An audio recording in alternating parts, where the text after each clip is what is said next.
या क्षणाची संपूर्ण राज्याला मोठी धडकी भरवणारी सर्वात मोठी आणि महत्त्वाची बातमी येत आहे. अखेर जंतर मंतरवरील गर्दी बघून मोदी अमित शहांना मोठा धक्का.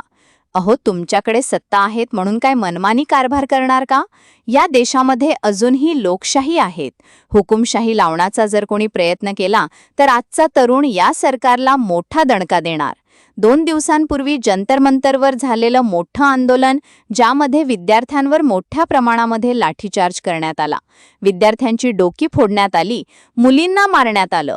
इतक्या मोठ्या प्रमाणामध्ये विद्यार्थ्यांची गर्दी होती, परंतु तरीही सरकारने राजीनामा मात्र दिला नाही आणि अखेर परत पुन्हा यापेक्षाही मोठं आंदोलन उभं करण्याची घोषणा आता यावेळी तर सरकारला घाम फुटणार आणि मोदीच्या अक्षरशः देश सोडून पळाले.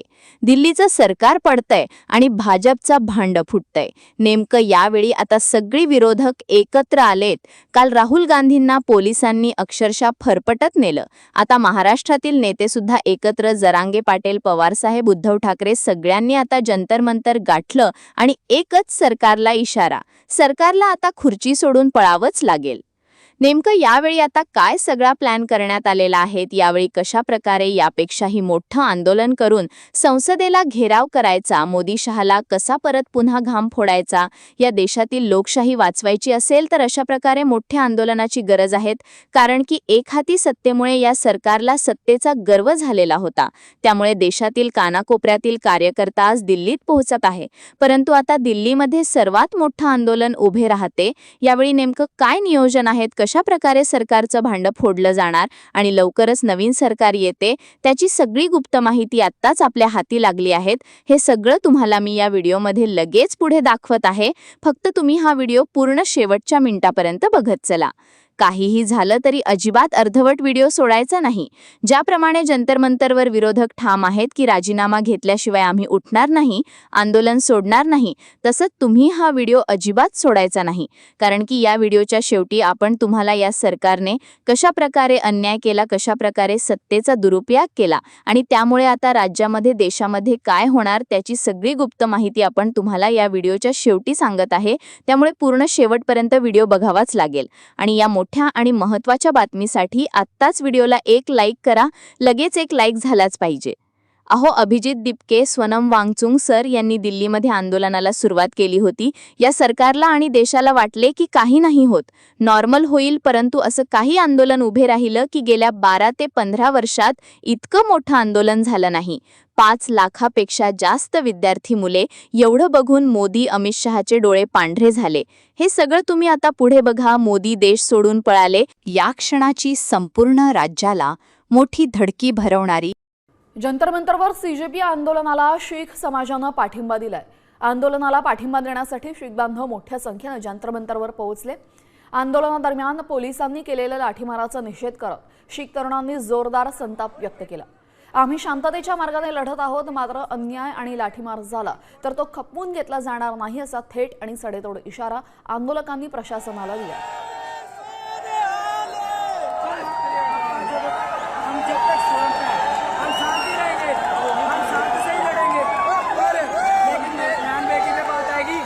किसी को नहीं छोड़ेंगे, चाहे ये पुलिस वाले हो चाहे कुछ भी हो. ये जो जनता है ना, जनता अगर अपनी आय पे आए, पुलिस वाले तुम 36 बुला लो, तुम अपनी तोपें चलवा लो, तुम तब भी कुछ नहीं कर पाओगे. जब तक जनता लड़ने पे आ गई तो पूरी जनता भी आ नहीं रही. जब आ जाएगी ना तो ये पुलिस वाले कुछ नहीं है, इनको तो स्लोतर फेर तो हम नहीं भगा देना और ये सब सारे इस्तीफा देने लग जाएंगे.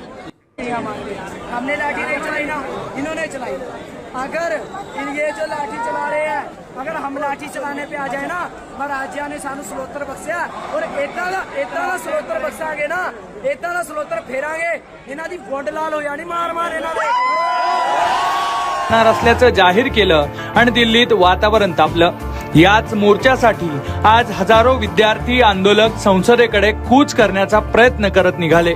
तेव्हा त्यांना रोखण्यासाठी पोलिसांनी मोठा लाठीचार्ज केला. अश्रुधुरांच्या नळकांड्या फोडल्या. यामध्ये अनेक तरुण गंभीर जखमी सुद्धा झालेत. कॉकरोच पार्टीच्या याच आंदोलनातले काही थरकाप उडवणारे व्हिडिओ समोर आलेत. दिल्लीत संसदेजवळ काय काय घडलं तेच या 10 दृश्यांमधून समजून घेऊ. बंदोबस्त तोडून तरुण धावले. पहिलं दृश्य. पोलिसांनी संसदेकडे जाणारे सगळेच मार्ग आज रोखून धरलेले होते. सुरक्षेच्या तब्बल 9 कड्या तयार करण्यात आल्याची माहिती समोर आली आहे. अनेक ठिकाणी बॅरिकेडिंग करत साखळीनं उभं राहून पोलीस आंदोलकांना रोखत होते, पण गर्दी वाढत गेली आणि तरुण पेटले. तरुणांनी बंदोबस्ताच्या कड्या मोडत थेट संसदेकडे धाव घेतली. तेव्हा तरुणांची ही मोठी फौज धावत जाताना दिसली. दुसरं दृश्य आहे दगडफेकीचं. आंदोलनादरम्यान आंदोलकांना नियंत्रित करताना पोलीस आणि आंदोलकांमध्ये मोठा राडा झाला. यावेळेला त्या ठिकाणी मोठी दगडफेकही झाली. पण समोर आलेले व्हिडिओ आणि कॉक्रोच जनता पार्टीनं केलेल्या आरोपांनुसार पोलिसांकडूनच आंदोलकांवर दगडफेक झाली आहे. त्यामुळे आता या प्रकरणाची मोठी चर्चा होते. पण या व्हिडिओची दुसरी बाजू नेमकी काय ते सुद्धा समोर येणं महत्वाचं असणार आहे. तिसरं दृश्य आहे विद्यार्थ्यांवर झालेल्या लाठीचार्जचं. कॉक्रोच जनता पार्टीनं केलेल्या आवाहनानंतर हजारो तरुण आज जंतर मंतर परिसरात दाखल झाले. तेव्हा त्यांना संसदेत जाण्यापासून रोखण्यासाठी पोलिसांची मोठी फौज रस्त्यावर होती. तसंच इतर सुरक्षा यंत्रणांचे जवानही तैनात होते. जेव्हा तरुण संसदेकडे निघाले आणि पोलीस त्यांना रोखू लागले तेव्हा राडा झाला. तरुणांनी पुढे जाण्यासाठी जोर लावताच पोलिसांकडून लाठीचार्ज झाल्याचं पाहायला मिळालं. चौथं दृश्य आहे संसदेच्या आतल्या सुरक्षेचं. एकीकडे पोलीस आंदोलकांना रोखण्याचा प्रयत्न करत होते, पण आंदोलन नियंत्रणाच्या बाहेर गेलेलं होतं. तेव्हा संसदेत मात्र सुरक्षा यंत्रणा अलर्ट मोडवर गेल्याचं दिसलं. मोठ्या प्रमाणात बंदुका आणि पाण्याचे बंब संसदेच्या आत येणाऱ्या गेटकडे रोखल्या गेलेल्या होत्या. विद्यार्थ्यांच्या आंदोलनासाठी सुरक्षा यंत्रणांकडून अशा प्रकारे बंदोबस्त करण्यात आल्यानं याची सध्या चांगलीच चर्चा होतीये. हा व्हिडिओ सुद्धा सोशल मीडियावर व्हायरल होतोय. पाचवं दृश्य आहे संसदेकडे निघालेल्या आंदोलकांना रोखण्यासाठी जागोजागी पोलिसांनी केलेल्या बळाच्या वापराचं. काही ठिकाणी पोलिसांनी थेट अश्रूधूर सोडले. तेव्हा तरुणांच्या डोळ्यात जळजळ सुरू झाली आणि मोठी पळापळ झाली. पण तरीही गर्दी कमी होण्याचं नाव घेत नव्हती. सहावं दृश्य आहे दिल्लीतल्या वाहतूक कोंडीचं. संसद भवन, जंतर मंतर आणि आजूबाजूच्या मेट्रो स्टेशनच्या परिसरात मोठ्या प्रमाणात आंदोलकांनी सकाळपासूनच गर्दी केलेली पाहायला मिळाली.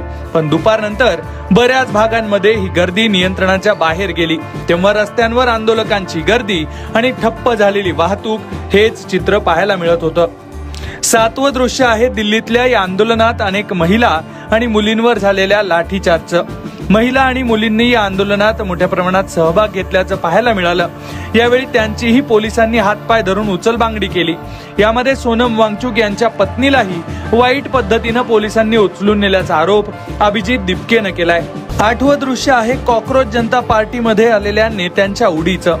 कॉक्रोच जनता पार्टीच्या या आंदोलनात दिल्लीतल्या आम आदमी पक्षाचे नेते मनीष सिसोदिया, आतिशी सिंह आणि